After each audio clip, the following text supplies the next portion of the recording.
मुसलमानों को कमजोर करना है तो सबसे पहले हमें उनकी लड़कियों पे टारगेट करना होगा।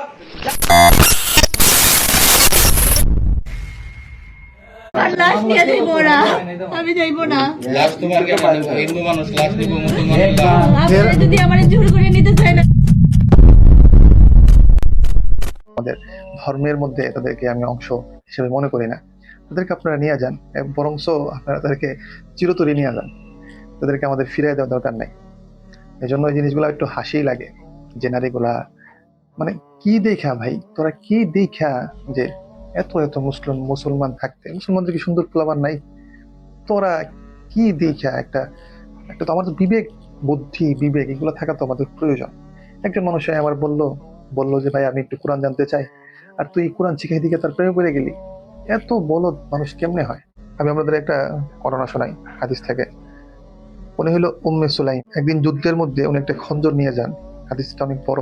তখন এই খঞ্জরটা কেন নেওয়া হয়েছিল তোমরা জিজ্ঞেস করা হইলে উনি বলছিলেন যে কোনো বিধর্মী যদি আমার কাছে আসে তাহলে আমি খঞ্জর দিয়ে তাকে মেরে ফেলবো। আমাদের মুসলিম নারীদের চরিত্র হইলো তারা উম্মে সুলাইম রাদিয়াল্লাহু তাআলা আনহার মতন। আর যারা মানে অনেক হিন্দুরা বলে না যে তোদের নারীদেরকে, তাদের মুসলিম নারীদেরকে তো আমরা খেয়ে দিছি, তারা এটা নিয়ে গর্ব করে এবং তাদের যে নিজস্ব পেজগুলো আছে এগুলো নিয়ে খুব মানে তারা একদম মুসলিম নারীকে খেয়ে ফেলছে, এই করছে সেই করছে। আসলে মজার ব্যাপার হইলো কি, আমরা তো তাদেরকে আমাদের মুসলিম নারীর মধ্যে ধরেই না, মানে আমরা তাদেরকে আমাদের মুসলিম নারীর অংশই মনে করি না। আমরা তো উম্মে সুলাইম রাদিয়াল্লাহু তাআলা আনহার মতন নারীদেরকে আমাদের বোন মনে করি, যেরকম ভাবে আমরা আফিয়া সিদ্দিকের জন্য কান্নাকাটি করি। তারা এটা জানে না যে মিয়া খলিফা আর আফিয়া সিদ্দিকার মধ্যে কত শত দূর মাইল পার্থক্য।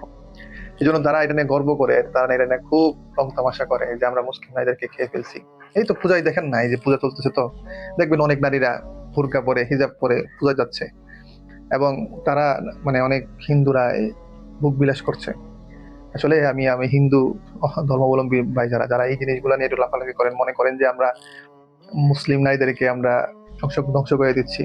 হ্যাঁ, আমাদের কিছু ক্ষয়ক্ষতি হচ্ছে, কিন্তু সত্য কথা বাস্তব কথা হইলো আমরা আসলে তাদেরকে আমাদের বোন হিসাবে, মুসলিম নারী হিসাবে তাদেরকে মনেই করি না। কারণ আমাদের নারীরা তো হবে উম্মে সুলাইমা রাদিয়াল্লাহু তাআলা, আমাদের নারীরা হবে ফাতেমা রাদিয়াল্লাহু তাআলা।